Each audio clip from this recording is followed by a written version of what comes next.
Hi అండి, మనం ఇక్కడ ఈ వీడియోలో కోణం అంటే ఏంటి, కోణానికి సంబంధించిన విషయాలు, వివిధ రకాల కోణాల గురించి మనం ఇక్కడ తెలుసుకుందాం. ఫస్ట్ ఇక్కడ కోణం అంటే చూద్దాం. కోణం అంటే ఒక బిందువు గుండా పోయే రెండు కిరణాల మధ్య ఏర్పడేది కోణం. ఒక బిందువు, ఇక్కడ ఇది బిందువు గుండా పోయే రెండు కిరణాలు, ఇదొక కిరణము, ఇదొక కిరణం, రెండు కిరణాల మధ్య ఏర్పడేది కోణం అని అంటాం. ఒక బిందువు గుండా పోయే రెండు కిరణాల మధ్య ఏర్పడేదే కోణం. ఈ కోణాన్ని మనము టీటాతోని సూచిస్తాం. నెక్స్ట్ దీంట్లో రకాలు చూద్దాం. First one శూన్యకోణం. శూన్యకోణం అంటే టీటా ఈక్వల్స్ టు 0, అంటే ఒక బిందువు గుండా పోయే రెండు కిరణాల మధ్య గ్యాప్ లేదన్నట్టు ఇక్కడ, కాబట్టి ఇక్కడ టీటా అనేది 0 డిగ్రీస్. నెక్స్ట్ అల్పకోణం. అల్పకోణం అంటే theta is less than 90 degrees, అంటే కోణం అల్పకోణం అంటే 90 డిగ్రీల కన్నా తక్కువగా ఉండే కోణాన్ని అల్పకోణం అని అంటాం. ఇక్కడ 90 డిగ్రీస్ అంటే స్ట్రైట్గా ఉంటుంది, లంబంగా ఉంటుంది. దీనికన్నా తక్కువ అన్నట్టు, 90 డిగ్రీస్ కన్నా తక్కువ ఏర్పడే కోణాన్ని అల్పకోణం అని అంటాం. నెక్స్ట్ లంబకోణం theta equals to 90 degrees. 90 degrees ఉంటే ఆ కోణము లంబకోణం అవుతుంది. మ్యాప్ అనేది ఈ విధంగా ఉంటుంది. నెక్స్ట్ అధిక కోణం అంటే theta is greater than 90 degrees. 90 degrees కన్నా ఎక్కువగా ఉంటే ఆ కోణాన్ని మనము అధిక కోణం అని అంటాం. ఇట్లా స్ట్రైట్గా ఉంటే మనం 90 డిగ్రీస్గా తీసుకున్నాం కదా, ఈ 90 డిగ్రీస్ కన్నా ఎక్కువగా ఉంది అంటే ఇది అధిక కోణము అవుతుంది. నెక్స్ట్ వన్ సరళ కోణం. దీనినే రేఖీయ కోణం అని కూడా అంటాం. Theta equals to 180 degrees. కోణం అనేది 180 డిగ్రీస్ ఉంటే అది సరళ కోణం అవుతుంది. స్ట్రైట్ లైన్ అన్నట్టు, ఈ స్ట్రైట్ లైన్కి ఇక్కడ ఏర్పడే కోణము 180 డిగ్రీస్. నెక్స్ట్ పరావర్తన కోణం. దీనినే అధికతర కోణం అని కూడా అంటారు. Theta is greater than 180 degrees, అంటే 180 డిగ్రీస్ కన్నా ఎక్కువగా ఉంటే ఆ కోణంని మనం పరావర్తన కోణము, అధికతర కోణం అని అంటాం. ఇక్కడ స్ట్రైట్ లైన్ ఉంటే అది 180 డిగ్రీస్, 180 డిగ్రీస్ కన్నా ఇంకా ఎక్కువ ఉంది కాబట్టి ఇది పరావర్తన కోణం. నెక్స్ట్ సంపూర్ణ కోణం అంటే theta is equals to 360 degrees. 360 degrees ఉంటే అది సంపూర్ణ కోణం అవుతుంది. మొత్తం తిరిగేసి ఇక్కడ వరకు మళ్ళీ వచ్చేస్తే అది టీటా ఈక్వల్స్ టు 360 డిగ్రీస్, సంపూర్ణ కోణం. నెక్స్ట్ ఇక్కడ పూరక కోణాలు, సంపూరక కోణాలు, సంయుగ్మ కోణాలు అంటే ఇక్కడ చూద్దాం. ఫస్ట్ పూరక కోణాలు అంటే రెండు కోణాల మొత్తం కోణం ఏ ప్లస్ కోణం బి, రెండు కోణాల మొత్తం 90 డిగ్రీస్ అయితే ఈ రెండు కోణాలని మనము పూరక కోణాలని అంటాం. నెక్స్ట్ సంపూరక కోణాలు అంటే కోణం ఏ ప్లస్ కోణం బి, రెండు కోణాల మొత్తము 180 డిగ్రీస్ అయితే ఆ రెండు కోణాలని మనము సంపూరక కోణాలని అంటాం. వీటి యొక్క కోణాలు ఎంతైనా ఉండని, కాకపోతే ఆ రెండింటిని మనం కూడితే 180 డిగ్రీస్ అనేది రావాలి. అట్లా వస్తే ఈ రెండు కోణాలని మనము సంపూరక కోణాలని అంటాం. నెక్స్ట్ సంయుగ్మ కోణాలు అంటే రెండు కోణాల మొత్తము మనకి 360 డిగ్రీస్ అయితే ఆ రెండు కోణాలని మనము సంయుగ్మ కోణాలని అంటాం.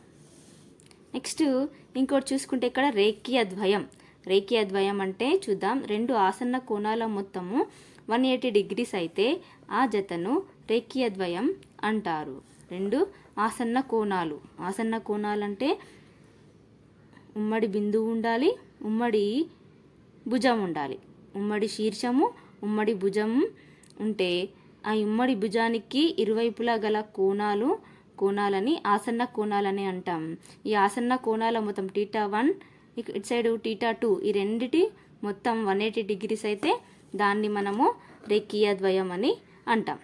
వీటికి సంబంధించిన ఎగ్జాంపుల్స్ కూడా మనం ఇక్కడ పూరక కోణాలు అంటే వీటి గురించి మనము ఎగ్జాంపుల్స్తో చూద్దాం. నెక్స్ట్ ఇక్కడ శూన్య కోణం అంటే రెండు కిరణాల మధ్య కోణం 0 డిగ్రీస్ అయితే అది శూన్య కోణం అవుతుంది. అల్పకోణం అంటే 90 డిగ్రీస్ కన్నా తక్కువ ఉంటే అల్పకోణము. లంబకోణం అంటే 90 డిగ్రీస్ ఉంటుంది లంబకోణం. అధిక కోణం అంటే 90 డిగ్రీస్ కన్నా ఎక్కువగా ఉంటుంది అధిక కోణం. సరళ కోణం దీన్నే రేఖీయ కోణం 180 డిగ్రీస్ ఉంటుంది సరళ కోణం. నెక్స్ట్ పరావర్తన కోణం అధికతర కోణం 180 డిగ్రీస్ కన్నా ఎక్కువగా ఉంటుంది పరావర్తన కోణం, లేకపోతే అధికతర కోణం. సంపూర్ణ కోణం అంటే 360 డిగ్రీస్ ఉంటే అది సంపూర్ణ కోణం. నెక్స్ట్ 89 90 డిగ్రీస్ కన్నా ఒక హాఫ్ తక్కువ ఉంది కదా, అయితే దీన్ని 90 డిగ్రీస్ కన్నా తక్కువ ఉందని అంటాం కాబట్టి ఇది అల్పకోణం అవుతుంది. 180 డిగ్రీస్ కన్నా ఇది కూడా ఒక హాఫ్ తక్కువ ఉంది కాబట్టి ఇది 90 డిగ్రీస్ కన్నా ఎక్కువగా ఉంది, 180 కన్నా తక్కువగా ఉంది కాబట్టి ఇది అధిక కోణం అవుతుంది. 215 డిగ్రీస్ పరావర్తన కోణం 180 డిగ్రీస్ కన్నా ఎక్కువగా ఉంది, 360 కన్నా తక్కువగా ఉంది పరావర్తన కోణం. 359.5 డిగ్రీస్ పరావర్తన కోణం అవుతుంది, ఎందుకంటే 180 కన్నా ఎక్కువగా ఉంది, 360 కన్నా తక్కువగా ఉంది. రెండు కోణాల మొత్తం 90 డిగ్రీస్ అయితే పూరక కోణాలు. రెండు కోణాల మొత్తం 90 డిగ్రీస్ అయితే ఆ రెండు కోణాలను పూరక కోణాలు అంటారు. 59 డిగ్రీస్ ఉంది, దీనికి రెండవ కోణం పూరక కోణాలు అయితే, రెండు కోణాలు పూరక కోణాలు అయితే రెండవ కోణంని కనుక్కోమంటున్నాడు. ఇక్కడ 59 డిగ్రీస్ ఉంది, అయితే దీని జత ఏది? పూరక కోణాల రెండు కోణాలు పూరక కోణాలు అయితే ఒకటి 59 డిగ్రీస్ ఇచ్చిండు, ఇంకో కోణం ఎంత అవుతుందంటే 31 డిగ్రీస్. 59 + 31 = 90 కాబట్టి ఇక్కడ 31, ఇంకో కోణం 31. నెక్స్ట్ 37కి 53, 48.5కి 49.5 డిగ్రీస్ వస్తుంది. రెండు కోణాలు సంపూర కోణాలై అందులో ఒక కోణం 65 డిగ్రీస్ అయితే రెండవ కోణం ఎంత? సంపూరక కోణం అంటే రెండు కోణాల మొత్తము మనకి 180 డిగ్రీస్ కావాలి. సంపూరక కోణాలంటే 180 డిగ్రీస్ కావాలి కాబట్టి ఒక కోణం 65 ఇచ్చేసిండు, ఇంకో కోణం మనం x అనుకున్నాం. 180 నుంచి 65 తీసేస్తే మనకి 115 డిగ్రీస్, అంటే ఇంకో కోణం మనకి 115 డిగ్రీస్ అవుతుంది. రెండు కోణాలు సంపూరకాలే ఒక కోణం 56 డిగ్రీ 20 మినిట్స్ 48 సెకండ్స్ అయితే రెండవ కోణం ఎంత? మనకి సంపూరకాలంటే మనకి 180 డిగ్రీస్ అని తెలుసు కాబట్టి 180 డిగ్రీస్ని డైరెక్ట్గా ఈ విధంగా రాసుకోకుండా 179 డిగ్రీ 59 మినిట్స్ 60 సెకండ్స్గా రాసుకోవాలి. రాసుకొని వీటి కింద మనకిచ్చిన ఈ నంబర్ని రాసుకోవాలి. 56 డిగ్రీ 20 మినిట్స్ 48 సెకండ్స్ రాసుకొని దీంట్లో నుంచి ఇక్కడ మైనస్ చేయాలి. ఇక్కడ 10 నుంచి 8 పోతే 2, 5 నుంచి 4 పోతే 1, 9కి 9, 5 నుంచి 2 పోతే 3. ఇంత మనకి ఆన్సర్ అనేది రావడం జరుగుతుంది. 123 డిగ్రీస్ 39 మినిట్స్ 12 సెకండ్స్ అనే ఆన్సర్ మనకి ఇక్కడ రావడం జరుగుతుంది. నెక్స్ట్ ఇక్కడ రెండు సంయుగ్మ కోణాలు సమానమైతే ఆ రెండు కోణాలు, సంయుగ్మ కోణాలు అంటే రెండు కోణాల మొత్తం మనకు 360 డిగ్రీస్ కావాలి. ఇక్కడ సమానం అయితే అంటాడు కాబట్టి రెండు కోణాలని x + xగా తీసుకుందాం. 2x అవుతుంది. x = 180 degrees. ఆ రెండు కోణాలు సరళ కోణాలు అవుతాయి. ఆ రెండు కోణాలు 180 డిగ్రీస్. 180 డిగ్రీస్ అంటే మనకి 180 డిగ్రీస్ కోణాన్ని మనం సరళ కోణం అని అంటాం, దాన్నే రేఖీయ కోణం అని కూడా అంటాం. రెండు కోణాలు సంయుగ్మాలై అందులో ఒక కోణం 155 డిగ్రీ 25 మినిట్స్ అయితే రెండవ కోణం ఎంత? సంయుగ్మాలు అంటే మనకు 360 డిగ్రీస్ కాబట్టి దీన్ని మినిట్స్ సెకండ్స్లోకి డివైడ్ చేసుకుంటే 359 డిగ్రీస్ 60 మినిట్స్, సెకండ్స్ ఇవ్వలేదు కాబట్టి 60 మినిట్స్ వరకు. నెక్స్ట్ ఇక్కడ ఇచ్చిన ఇది రాసుకోవాలి, మైనస్ చేయాలి. మైనస్ చేస్తే మనకి 204 డిగ్రీ 35 మినిట్స్ అనే ఆన్సర్ అనేది రావడం జరుగుతుంది. మనం ఇక్కడ కొన్ని నోట్ చూద్దాం. పూరక కోణాల్లో ప్రతి కోణం అల్పకోణం అవుతుంది. రెండు కోణాల మొత్తం 90 డిగ్రీస్ అయితే అవి పూరక కోణాలని మనకు తెలుసు కాబట్టి ఒక్కో కోణము అల్పకోణమే అవుతుంది. సంపూరక కోణాలలో ఒకటి అల్పకోణం అయితే రెండవది అధిక కోణం అవుతుంది. సంపూరక కోణాలు అంటే రెండు కోణాల మొత్తం మనకి 180 డిగ్రీస్ కాబట్టి ఒకటి అల్పకోణం అయితే రెండవది ఖచ్చితంగా అధిక కోణం కావాలి. నెక్స్ట్ రెండు అధిక కోణాలు రెండు అల్ప కోణాలు సంపూరక కోణాలు కావు. రెండు అధిక కోణాలు అంటే అధిక కోణం అంటే 90 డిగ్రీస్ కన్నా ఎక్కువగా ఉంటే అది అధిక కోణం అంటారు. 91 తీసుకుంటే మనకి 182 వస్తుంది. 180కి ఈక్వల్ కాదు కాబట్టి అధిక కోణాలు సంపూరక కోణాలు కావు. రెండు అల్ప కోణాలు కూడా సంపూరక కోణాలు కావు. 89 తీసుకుందాం, 178.